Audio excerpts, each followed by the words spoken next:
লঙ্কার আচার এইভাবে বানালে মাছ, মাংস, ডিম কোনো তরকারির প্রয়োজন হবে না। ভাত, রুটি, পরোটা সবকিছুই এই আচার দিয়েই খেয়ে ফেলতে পারবে। আর কোন রকম কেমিক্যাল ছাড়াই সারা বছর পর্যন্ত সংরক্ষণ করে রাখা যাবে। আমার হাতের এই লঙ্কার আচার যে একবার খেয়েছে বারবার রিকোয়েস্ট করে রেসিপি জানার জন্য।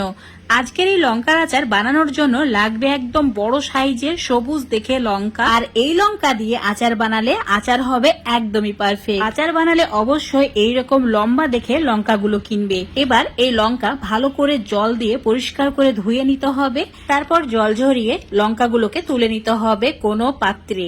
তো একদম ফুটো কোনো পাত্রের মধ্যে তুলে নেবে যাতে এক্সট্রা জলটা ঝরে যায়। তারপর কোনো সুতির কাপড়ে এভাবে লঙ্কাগুলোকে ছড়িয়ে দিতে হবে যাতে এটা শুকিয়ে যায়। তোমরা চাইলে এটা কিন্তু ফ্যানের বাতাসে এভাবে রেখে দিতে পারো, রোদে দেওয়ার কোনো প্রয়োজন নেই, ফ্যানের বাতাসে রাখলেই হবে। লঙ্কাগুলো ফ্যানের বাতাসে 1 ঘন্টা রাখার পর এখন এই লঙ্কার বোটাগুলোকে ছাড়িয়ে নিতে হবে। আর যদি কোনো পচা বা নষ্ট লঙ্কা থাকে সেগুলোকে ফেলে দিতে হবে। এবার এই লঙ্কাগুলো কেটে নিতে হবে। তোমরা চাইলে ছোট ছোট টুকরো করে কেটে নিতে পারো, কিন্তু এইভাবে কেটে নিলে লঙ্কার আচার খেতে বেশি সুস্বাদু হয়। তো এইভাবে চেষ্টা করবে কাঁচি দিয়ে লম্বা করে কেটে নেওয়ার। কাঁচি বা বটিতে কেটে নেবে, খুবই সহজে অল্প সময়ে কেটে নেওয়া হয়ে যাবে। এখন এটা সাইডে রাখা থাক। এবার মশলা বানিয়ে নিতে হবে। গোটা মশলা দিয়ে মশলা বানানোর জন্য চুলোর উপর একটা ফ্রাই প্যান নিতে হবে। অ্যাড করে দিতে হবে মৌরি 4 চামচ। এখানে বড় চামচের মাপ করে 4 চামচ মৌরি নিয়েছি আর 2 চামচ নিয়েছি গোটা জিরে। এবার ছোট চামচের মাপ করে 2 চামচ মেথি নিতে হবে। আর দিয়ে দিতে হবে বড় চামচের 4 চামচ কালো সর্ষে। এখানে হলুদ বা সাদা সর্ষে অ্যাড করা যাবে না, কালো সর্ষে দিয়েই কিন্তু বানাবে, খুবই ভালো লাগবে খেতে। এখানে সমস্ত মশলার পরিমাণটা 500 গ্রাম কাঁচা লঙ্কার পরিমাণ হিসাব করে অ্যাড করেছি। যদি তোমরা লঙ্কার পরিমাণটা কমাও তাহলে মশলার পরিমাণটাও কমিয়ে নেবে। 500 গ্রাম কাঁচা লঙ্কার জন্য এতটুকু গোটা মশলা একদমই পারফেক্ট। মশলা ভেজে নেওয়ার পর ঠান্ডা করে নিতে হবে। তারপর মিক্সচার জারের মধ্যে গুঁড়ো করে নিতে হবে। তো খুব বেশি মসৃণ করে ফেলবে না, হালকা একটু গোটা গোটা থাকলেও কিন্তু ভালো লাগবে খেতে। এবার চুলোর উপর ফ্রাই প্যান নিয়েছি, অ্যাড করে দিচ্ছি 1 কাপ মানে 200 গ্রাম মতো সর্ষের তেল। তেল খুব ভালোভাবে ধোয়া ওঠা পর্যন্ত গরম করে নিতে হবে। দেখতে পাচ্ছ ধোয়া উঠতে শুরু করেছে, তো চুলো থেকে নামিয়ে ঠান্ডা করে নিচ্ছি। এবার নিতে হবে লেবু। তো ভিনিগারের পরিবর্তে লেবু ইউজ করব। তো এখানে 500 গ্রাম কাঁচা লঙ্কার জন্য 8টি লেবু লাগবে।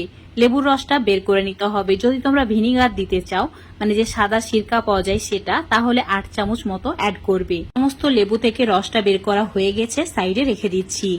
এবার কেটে রাখা লঙ্কাগুলো একটা বড় সাইজের বাটি বা পাত্রের মধ্যে নিয়ে নিতে হবে। এবার এই লঙ্কার মধ্যে দিয়ে দিতে হবে হলুদ গুঁড়ো 1 চামচ, 1 চামচ কালো জিরে, 1 চামচ হিং। হিং দেওয়ার কারণে লঙ্কার আচারের স্বাদ অনেক গুণ বেড়ে যায়। এবার দিতে হবে নুন। তো নুনের পরিমাণটা নিজেদের স্বাদের থেকে একটু বেশি রাখবে। আচারে নুনের পরিমাণটা একটু বেশি রাখতে হয়। আর দিয়ে দিতে হবে কাশ্মীরি লঙ্কার গুঁড়ো, রঙের জন্য একদম পারফেক্ট একটা কালার আসবে। যে মশলাটা গুঁড়ো করে রেখেছিলাম সেটা সম্পূর্ণ অ্যাড করে দিয়েছি, আর সেই সঙ্গে লেবুর রসটাও দিয়ে দিয়েছি। এবার তেলটাও সম্পূর্ণ অ্যাড করে দিতে হবে। তো তেল অবশ্যই ঠান্ডা করে অ্যাড করবে, গরম তেল কিন্তু দেওয়া যাবে না। এবার সমস্ত কিছু ভালো করে একটু সময় নিয়ে মিশিয়ে নিতে হবে। এই কাজটি একটু সময় নিয়েই করতে হবে।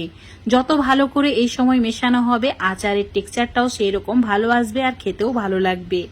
দেখতেই পাচ্ছ কত ভালো করে আচারটা মেশানো হয়ে গেছে। তোমরা চাইলে এটা এইভাবে কিছুক্ষণের জন্য রোদে রাখতেও পারো। রোদে যদি রাখা হয় আরো 1.5-2 বছর পর্যন্ত রেখে খেতে পারবে, একদমই নষ্ট হবে না।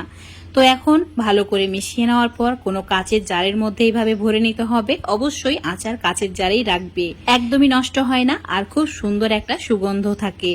তো এইভাবে কাচের জারে ভরে রেখেছি। এখন তোমাদের দেখাচ্ছি, দেখো কত সুন্দর লাগছে। তো এখানে তেলের পরিমাণটা অনেকটাই কম হয়েছে। তো আরো 1 কাপ মতো তেল গরম করে নিতে হবে, তারপর এর মধ্যে অ্যাড করে দিতে হবে। তো তেলের পরিমাণটা অবশ্যই একটু বেশি রাখবে, না হলে অনেক সময় দেখা যায় আচারটা থেকে যায়, তেলটা শেষ হয়ে যায়। তো এখানে 1 কাপ তেল গরম করে ঠান্ডা করে নিয়েছি, সেটাকে অ্যাড করে দিয়েছি। একদম ভর্তি করে তেলটা এভাবে দিয়েছি। এখন এটা বছরের জন্য সংরক্ষণ করে রেখে দিলাম। আশা করছি আজকের এই কাঁচা লঙ্কার আচারের রেসিপিটা তোমাদের ভালো লেগেছে। ভালো লাগলে অবশ্যই এইভাবে একবার বানিয়ে খেয়ে দেখবে। আমার রেসিপি ফলো করে যদি এইভাবে আচার বানাও, যে খাবে সেই প্রশংসা করবে। আজকের এই কাঁচা লঙ্কার আচারের রেসিপিটা যদি তোমাদের ভালো লেগে থাকে অবশ্যই লাইক, শেয়ার, কমেন্ট করে দেবে। ফেসবুক পেজ থেকে দেখলে পেজটাকে ফলো করে নেবে, ইউটিউব থেকে দেখলে চ্যানেলটাকে সাবস্ক্রাইব করে রাখবে আরো এরকম রেসিপিগুলো পাওয়ার জন্য। তো বন্ধুরা অবশ্যই একবার ট্রাই করে দেখবে।